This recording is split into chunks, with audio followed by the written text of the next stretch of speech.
need küsimused siis nüüd tõusestusid? Kas on midagi, mida sellise auväärt seltskonna ette visata ja äkki mõtteid saada?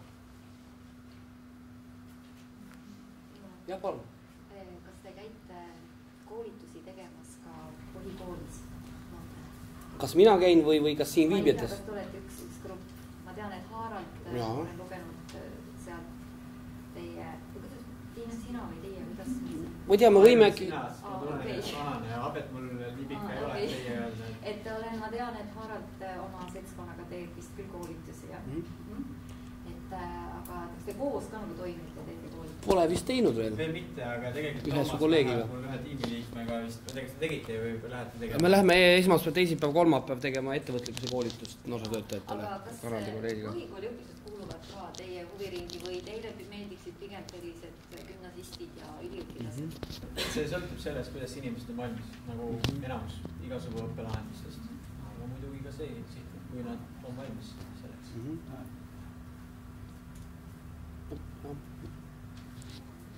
Ma ise ütleks ilmselt üsna sarnaselt, küll ma ei ole oma koolite kui töötegevuses väga põhikooli noortele suunanud, eks ole.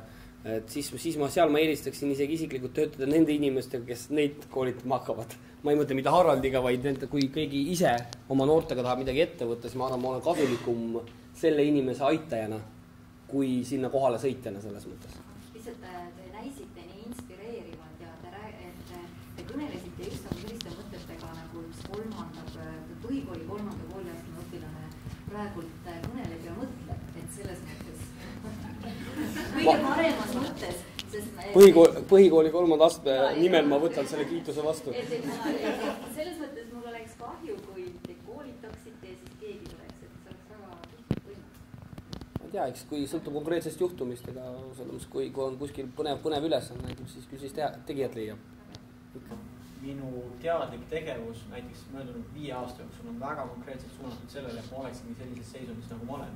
Et see päris nii ei ole, ma istusin ja tuli nagu valgustatust või kuskilt ja nii.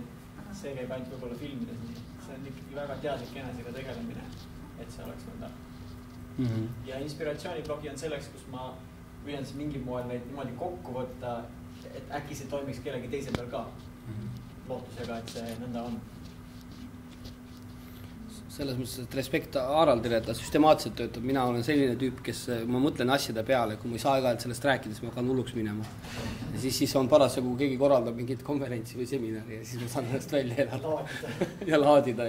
Tegelikult lõppkokkuvõttes on ikkagi vaja teiste inimeste mingit reaktsiooni tagasisidet ka oma loomingule, et see ka annab, eks ole, energiat. Selles mõttes annab ka seda energia, kui keegi ütleb, et see on ikkagi jama, siis annab energiat, et kuulge, nüüd on kiiresti paremini teha. Selles suhtes, et ei ole see nii. Aga veel, ma ütlen, jah. Ma tahtsin küsida, et paljud nendest lahendustest, nendest teelahendustest töötavad ikkagi sellist teadlikku õppijat. Et kus see teadlikkus tekkima peaks? Kuidas seda tekitada? Täpselt sellisest põhikooli noores motivatsiooni. Nad eeldavad sellist päris palju sellist iseseisvat mõttetööd.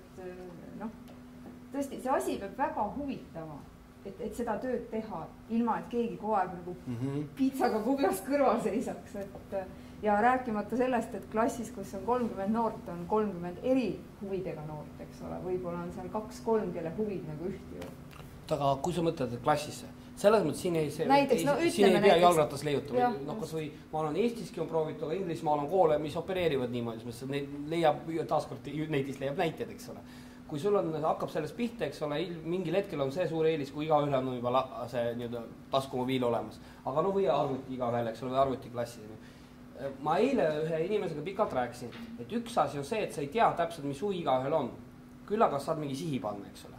Et kui sa paned mingi teemaks on näiteks, ma ei tea, tervishoid, eks ole, siis ma usun, et väikse abistamisega igaüks 30 leiab oma vaatenurga seal pealt selles mõttes. Ja nüüd on küsimus, kas tõesti on vaja, et kõik 30 täpselt sama nurga alt seda arutaks. Või on vaja, et igaüks arutaks oma nurga alt ja pärast toimuks suur arutelu. Et selles mõttes selles suhtes on see tohutum õigus minu arvates, et seal on vaja teatud tükiga lahtilaskmist ja riskeerimist ja see ei ole nagu nii täppisteadus. See on täpselt nagu selline mõnus mõttes, heas mõttes reaalne eluline valik. Sul on frontaalsed metoodikad, sul on võimalik A-st B-ni läbida väga interaktiivselt ja pärast üsida, kas jäi meelde, tulemus on üsna etteaimatav, eks ole, heal pedagoogil. Variant 2, sa lähed selle peale, et noortel on huvi, läheb teiseks, õpitulemused on antud sihi sees üsna etteaimamatu, aga üldist sihti sa ikka kujutad ette, usaldades sa aruteluga jõud kuskile välja, aga paratamatult osad sellel tunnil natuke laisklevad, osad pingutavad tohutult üle ja leiavad kotsumuse endale võib-olla selle tunni käigus ja keskmise peal, vot see ongi küsimus, eks ole.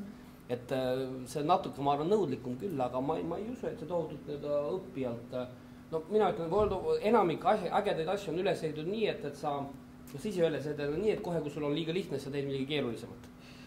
Eks ole, selles suhtes, et õppija õpib ennast juhtima asja käigus. Guugeldada sa õpid niimoodi, et sa guugeldad nii kaua, kuni välja tulema hakkab selles mõttes ja ma ei tea, kas keegi on siit teadlikult guugeldamist kunagi õppinud. Aga see on oskus. Mina näiteks, mu ema ütles, kuidas ma Google'ist otsin. Ma trükin, vaata inglise keeles saab, valda inglise keeles saab trükkida siis how to enter, eks ole. Eesti keeles peab hästi targalt mõtlema, mis laadi allikatest võiks leida, mis otsisõnadega keeles. Ma ei suuda oma emale päriselt, ma saan tema asemel teha. Ma ei suuda talle seletada, milliste kriteeriumi alusel otsingu terminid otsida. Sest ma olen selle õppinud intuitiivselt ära, eks ole. Mina arvan, et 10-aastane õpib selle minust kiiremini ära. Ma ei tea. Küsimus laia ringile, kelle veel on 30 inimest päris nii suure grupid, nagu kellega on tarvis tegeleda? Et see 30 inimest klassi suurus on tegelikult hästi karm variant ja mis nagu taktika mina olen valinud kogu selles džunglis on see, et ma lihtsalt keskendun nendele, kes on kõige rohkem valmis lootusega või need liiguvad optimaalse kiirusega eest ära, siis teised lihtsalt tahavad järele tulla. Kui nad näevad, kuidas neil vahvalt läheb, tahavad järele tulla, aga see on üks oluline risk. Kui need kõige tublimad liiguvad liiga pika distantsi eest ära ja teised tunnevad, et vau, see on liiga kaugel, ma ei jõua sinna äärele, siis nad hakkavad pigem vastu töötama. Et see on selline natukene tunnetamise küsimus.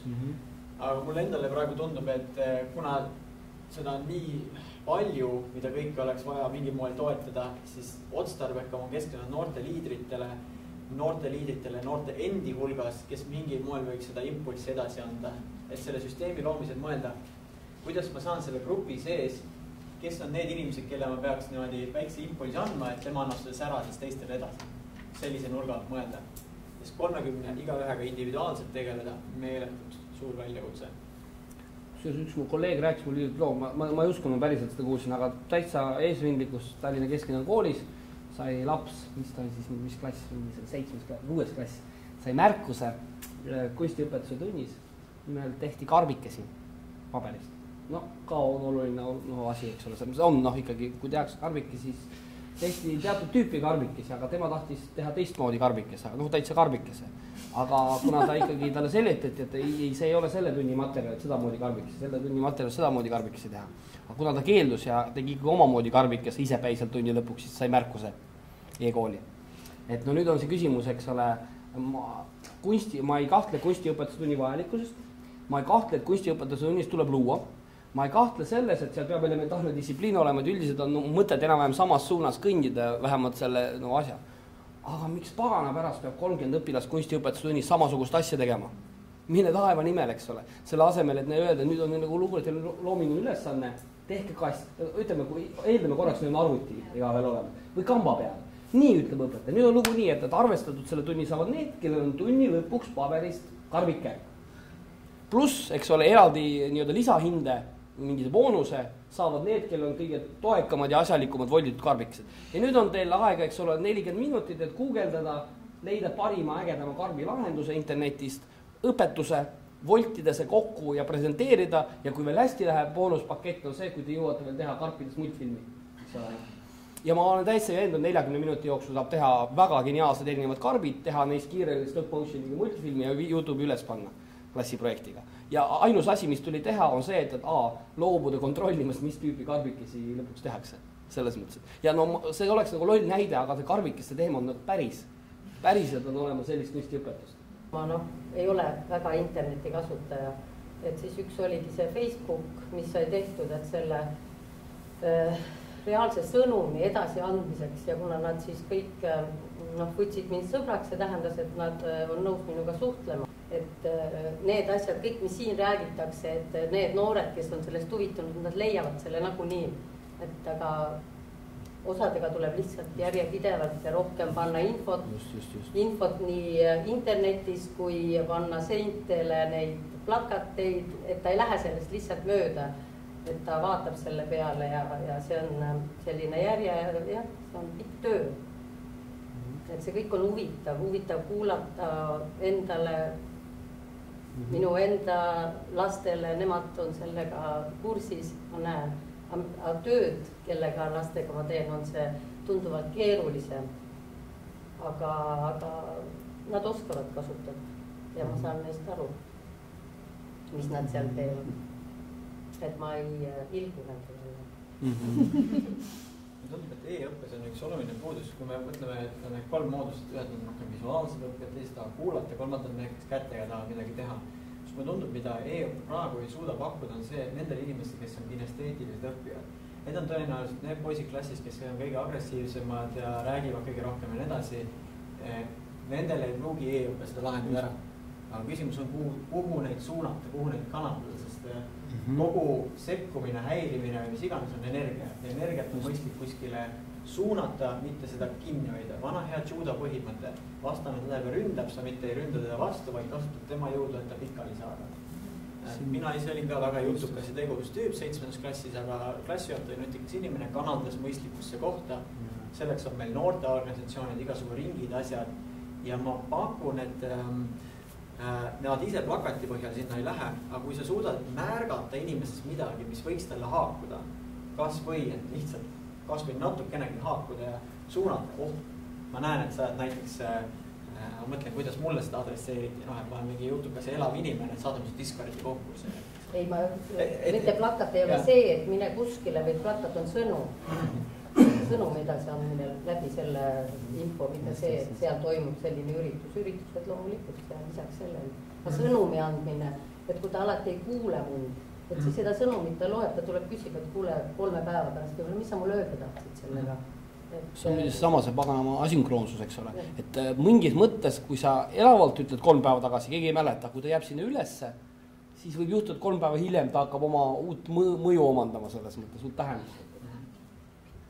Muide, kusjuures, kui siin Anne Villems, kui ta ära läks, korra rääkisime, ta ütles, et ta oli Singapuris käinud ja näinud, et Singapuris on üks probleem. Neil on päris mõistlikul hulgal raha ja mõistust, aga neil ei ole territooriumi. See on suurim probleem. Seega seal oli väljas korvpalliplats, aga kehalise kasvu tund korvpalliplatsil mahub 10 õpilast, väiksel peal, 20 sa veel paned 2,5 mängima, sul on 35, eks ole. Ja siis neil oli täpselt nii, et seal oli mingid vahetustega mäng, aga olid veel lisaks pandud, seal väljas pandud väikse varikatus alla 500 Wii-konsooli. Ehk siis üsna odav konsool, mille vahel on võimalik tennisemängu mängida, sul on asjad käes, mis tajuvad oma asukohta ruumis ja nendega mängida. Ühesõnaga, kuna nad on head mängud disainitud tohutult põnevad, siis need, kes parasjagu korvpalli ei tee, teevad Wii'ga asju. Teate, ma proovisin seda asja täiesti, mina mõtlesin, mul oli veel mingi sünnipäeval üleval, see oli, lapsed mängisid, jätsid pooleli, ma võtsin lipsu kerged lõdvemaks, hakkasin mängima.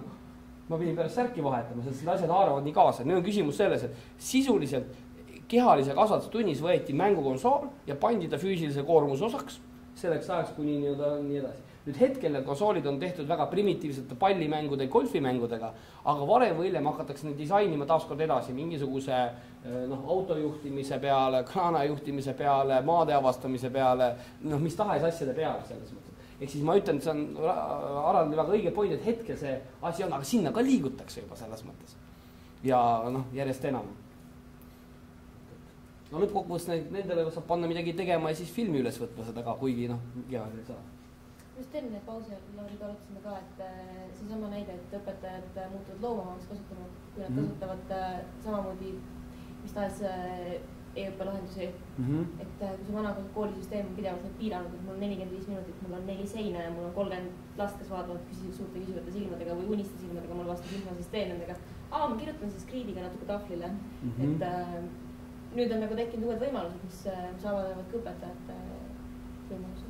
Muide, kas te teate, mis tähendab väljend KVG, mida Soome noortes längis on laialt levinud ja ka õpetajad kasutavad mõnikord seda naljatlemisi oma vahel. Ma ei saa seda täispikkus öelda, see on ametlik üritus, see on Kato Googlesta. Ja siis vaata kurat Google'ist järele. Et seda ühine aeg ei ole selleks, et küsida küsimusi, mida võib 2 sekundiga Google'ist saada. Mis on Soome rahvaarv? Palju õnne. Vaata Google'ist. Wikipedia on selleks olemas selles mõttes. Et see tähendabki seda, et mõnes mõttes võib-olla mingis tunnis on asjakohane, aga nihkub see vaade. Meil pole mõtet koos füüsiliselt veedetud aega kulutada faktide ette lugemisele või asjade üles lugemisele, mis asünkroonsed on olemas ja ilmselt saavad järgmised dekaadid olema. Seega peab keskenduma millegi muule, kas emotsioonile, mis seostuvad sellega ja muu. Ole see inspireerimine, on see mingisugune uute aspektide otsimine, eks ole, mingi filmi vaatamine pärast kodus ülesanne, aga muide, vaadake ka Wikipeediast tausta info ära, eks ole. Siit tuli kohe mõte, et lapsi ongi vaja nii kaua, nii kogu aeg nii koolis kinni käivad. Siit ruumist hakkab see revolutsioon. Meeletult lõivad. Teeme nii, et 6 nädala aega eksamid teed ära, tubli, asi korras. Ise tead, kas sa guugeldad või käid õpetajad koduõppes või käid koolis või käid. Praegu on tegelikult selline, minu meelest natuke kuskil on seda mõni iganenud õpetaja ka veel, kes ei tee oma ainet huvitavaks, aga lihtsalt laps pannakse sinna rangelt sinna tundi ja siis ime ei ole, et kuskil lauasahtlis ta guugeldab ammu, tegeleb hoopis midagi muud. Võta, siit oli repliik. Mõte lihtsalt. Kui me võtaksime seda visioonina ja vaataksimegi, et üks õpetaja võikski panna oma elutöö, oma loengud interneti, ta ei peaks selle jaoks olema andma tundidega iga kord. Saab tegeleda siis ise uurimisega, eks ju. See uurimine inimesena ütleb päris kaugele.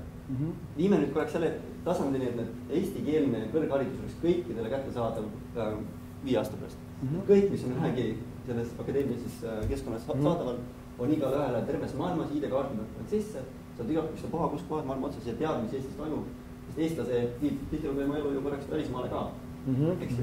Sisuliselt selle tehnoloogia kaudu on meil võimalik 24 tundi 7 päeva nädalas igal pool maailma nurgas õppida, tööd teha. Ta ei pea kuskil paigal olema. Aga mis juhtub muidugi selle otsa ja seesama, no tegelikult see on üks heas mõttes Pandora laekas, et seesama projekt, mida suured maailma kõrgkoolid on kokku pannud õlad MIT tähe all, eks ole, et open courseware, ka link on olemas materjalides, et põhimõtteliselt nad pikalt mõtlesid, et kuidas me teeme, inimesed maksavad meeletud summasid selle klassi, selle loengu kuulmise, selle osalemisest. Aga siis neil jõudis kohale, et esiteks loeng on niivõrd väike osa sellest, mida see ülikool on. Et suur osa ülikoolist on seminarid, iseseisev uurimustöö, milleks on loodud seal tingimused, mida kuskil mujal maailmas. Kõrval on need professorid, kelleks seda ei saa keegi interneti kaudu ära osta näiteks, selleks peab kohale tulema. Seega see konkurentsieelis Harvardil ja suurtel ülikool jääb. Aga kui see ei ole põhiline, inimesed ei maksa selles, siis võib oma loengut täiskujul interneti panna. Nüüd ma püüan seda niimoodi väljendada, mitte ühelegi hetkel tegutseval valdkonna otseselt pihta saada, mille pagana pärast ma peaks kuulama Eesti ülikoolis frontaalõpet teostavad, tülpinud õppejõudud, kes räägib sama, vabandus väga veel lüümiku pealt asja juba 5 aastat, või samade slaidide pealt, mida ei ole tagant reast lugeda, päevast päeva tuimalt räägib ja seminari viib läbi nii tema assistent, kelle lisaväärtus sinna seminaril on ka üsna väike. Kui mul on võimalik sama ajaga vaadata täpselt sama teemalist 10 kordi parema loengu Harvardi ülikoolis, virtuaalselt mõttes olla kohal seminaril ja lugeda. Lihtne küsimus tekib. Ja vastus saab olla ainult see, et midagi peab lisaväärtust pakkuma. Siis mõnes mõttes taaskord nii kaua, kuni õpetajad ei ole enam vaja, et rääkida Soome rahvaarvu 4,5 miljonit ja seda kontrollida, siis äkitselt õpetaja saab selle ajaga midagi kasulikumat teha seal samas kas või.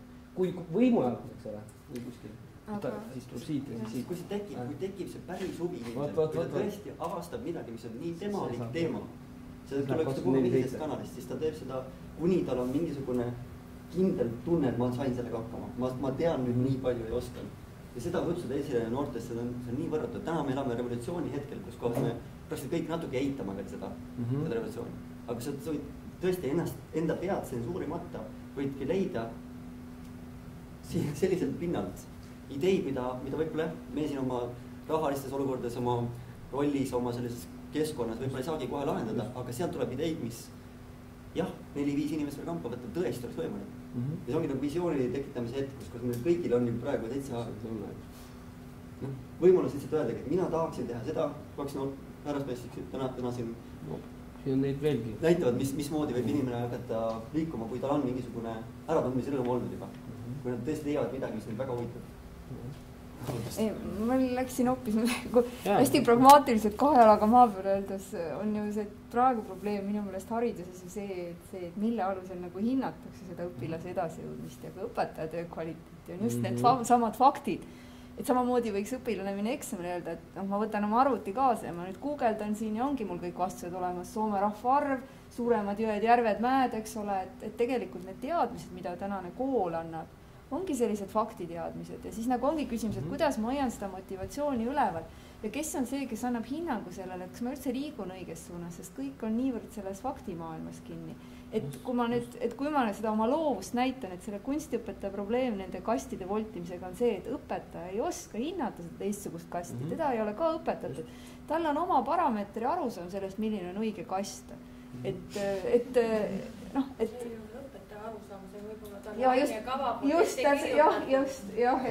Siin muidugi kodus olevad need, kes ka üldhariduskoolis töötavad, saavad öelda, aga ma ütlen ausalt, mind on õnne olnud nii mõneski aines olla õpetaja käe all, eks ole, kes küll aeg-ajalt sellise elegantse hoolimatusega ka mõnda õppekava asja, mis on hädavajalik, eks ole, sisse pannes, viinud läbi õpet hoopis teistmoodi, niimoodi, et eksamid saavad kõik ilusti lõpuks tehtud, aga tegeldakse muud asjaga, et kuni selle tasemel vaadake selle asja puhul me õpime ära, sest seda on vaja, eks ole, selleks, et näidata teistele, et sa oled mõistlik, aga eks ole, selle kõrval on nii palju muud selles mõttes. Seega ma ei taha öelda, et see ei ole päris, see piirangud ei ole seal, aga seal on tegelikult üsna palju laveerimisruumi eeldusel, et teisel moel õppimine on sama tõhus või tõhusam, eks ole. Kui ta osutub vähem tõhusamaks, millest me räägime, siis on selge, aga ma üldiselt kuidagi ei näe ühtegi tõestust, et selline, ütleme niimoodi karvi tegemine võiks olla edumeelsem. See on natuke nagu mõõti revolutsiooni eelne hetked vanaviisi, et ka väga enam ei saa selles mõttes. Mingil hetkel õpilased lihtsalt, see on üks põnev asi, on see sama ruumilisuse küsimus. Mõnes mõttes väga sageli, kui inimesel öeldakse, et pane arvuti kinni, see täna enam ei tohi, kui me ei räägi mitte võib-olla 5-aastast, aga noorest täiskasvanust, eks ole, siis mis talle öeldakse? Sa ei tohi praegu olla seal, kus sa tahad, eks ole. Kui seda sai viidatud alguses, et see on juba poliitiline õigus, eks ole, ligipääsu internetile. Ja ta parasjagu toimub suhtlus sõpradega, sisuliselt koduarest ilma telefoni õiguseta. Isegi niimoodi, et keegi ei saa akna kaudu sulle asju sisse visata, kui see arvuti gaas kinni läheb. Ja nüüd on küsimus selles, et minu jaoks on eraldi, on mingi piir on distsipliinil, eks ole, et lihtsalt kui sa Angry Birdsi kogu aeg mängid, see ongi nakkav, eks ole. Aga teisel juhul okei, kui õpetaja ütleb, et ma peangi need karpe tegema, siis ma teen mingisuguse karbi kiiresti ära, siis võtan selle. Ja siis õpin seda, mis mind huvitab siin samal ajal. Ja isegi kui ma ei õpi, ma olen niikuinii mujal maailmas, eks ole. Enne pidid magama selleks, et olla mujal maailmas klassis. Nüüd on õnneks olemas telefon selleks, et midagi teha, siis kui sind ei huvita, mis klassis toimub selles mõttes. Ja jumal tänatud selles mõttes. See on see, et alati võimalused öeldakse, et palun mobiiltelefoni välja lülitada. Hea põhjus peab olema, eks ole. Et tegelikult ma arvan, et koolid on ikkagi täiesti arengus ja tegelikult vähemalt oskan küll oma kooli põhjal öelda, et õpetajad kasutavad ikkagi kõikvõimalikke vahendeid ja õpivad kogu aeg. Räägimata sellest, et on sellised metoodikad, mis ei ole küll esialgu virtuaalsed, aga nagu hea alguse metoodika, kus tegelikult kasutatakse sellist suhtlemist, päeva kokkuvõtmist, keskustes tööd või meie tunnustatud käis, kes kunagi üldõppe välja käis, et see kogemus õppel põhineb. Et ma arvan küll, et ei ole asjad lootusetu ja kõik õpetajad või õppejõud on sunnitud lihtsalt õppima ja kaasa minema. Ma vahepeal küsiks, kuna me kohe saate ka, et lihtsalt pärast järgmist kõnelejad ka, et meil on veel umbes 10 minutit, et ka need, kes siin praegu mõtlevad, et võib välja käia, ei pea tingimata selle diskussiooni jätkama, et võib välja käia ka mingi oma muu küsimuse või mõne muu näite, millele tahaks arvamust ja nii edasi, eks kasutage seda seltskonda väga heas mõttes egoistlikult ära, kui on. Minule tekitas ka mõtteid see, mis esimene Anne rääkis. Ja ma juba Anne Villemsit kuulates mõtlesin, et tegelikult see teema, mida me täna käsitleme, on hästi tore, sest tundub, et e-õpe on kuidagi selline hästi innovaatiline ja see on toonud siia kokku palju inimesi ja osad, kes tegelevad formaalhariduse või õppega ja teised, kes tegelevad mitteformaalõppega, et ega need inimesed nagu sellisel suurel määral tihti kokku ei saa ja võib-olla meil ei olegi päris selget aru saama, et mida teevad ühed ja mida teevad teised.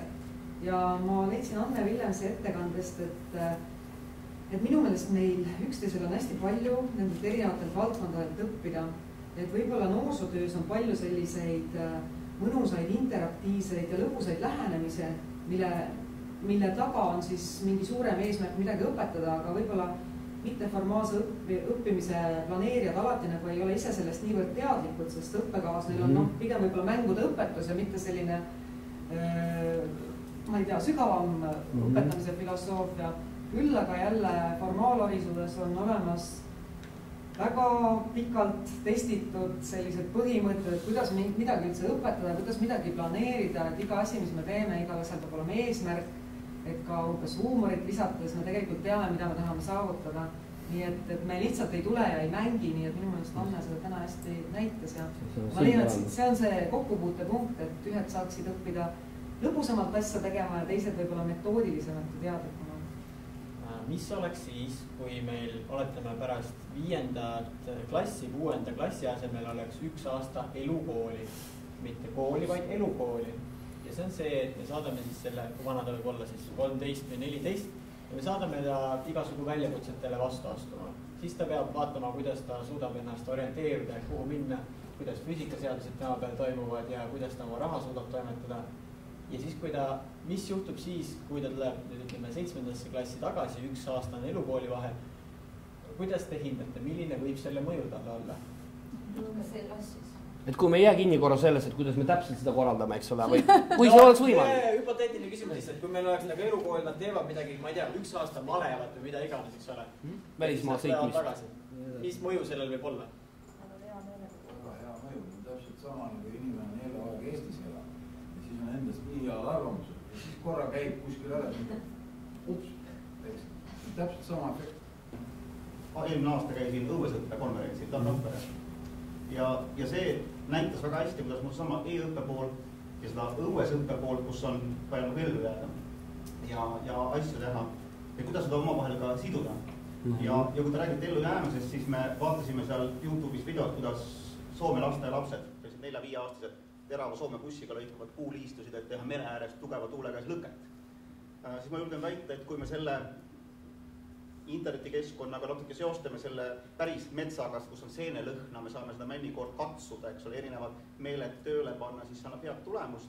Mina arvan, et kui laps, ma arvan, et paljud noored, eriti USAs, aga ka Eestis, kui ta puutub kokku noor tundmatu asjaga, siis ta väga utreeris guugeldab seda, eks ole.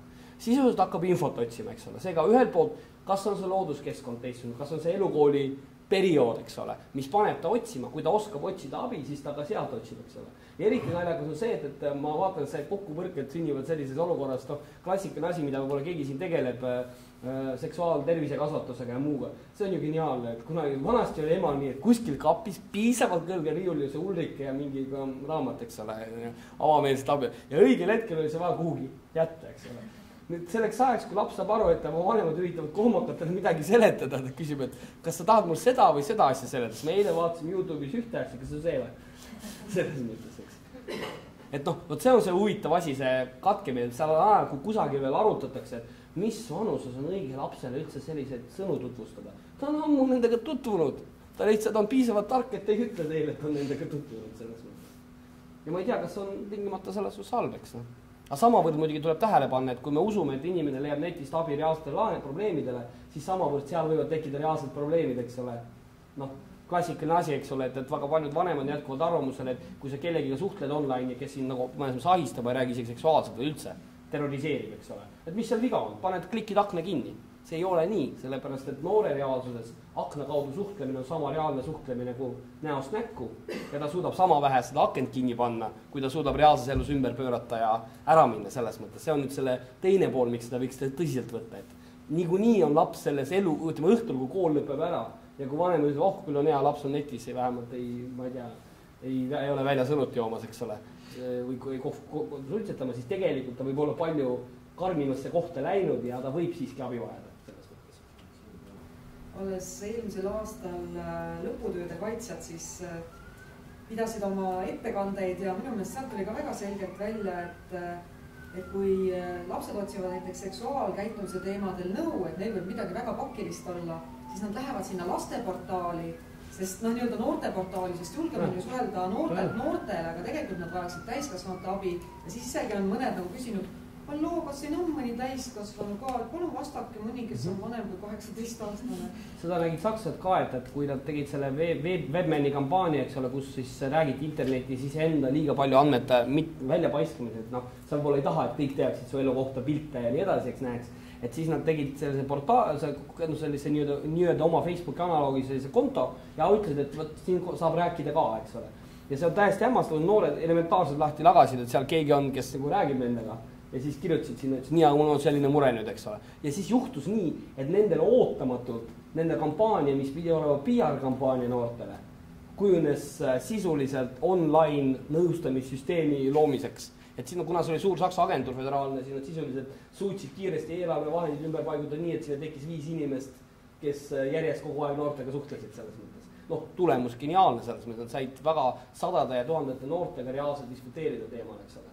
Aga vot see on see selles mõttes põnev, väga järeldus, et noor läheb otsima ja ega ta väga loll ka ei ole selles mõttes, ta ikka esialgu püüab leida adekvaatse koha. Selles mõttes lipsusõlme küll vaadatakse YouTube'ist, aga ma arvan, kui on tõsisem mure, siis noor inimene proovib ikkagi leida mingi noorteportaali või mingi asja.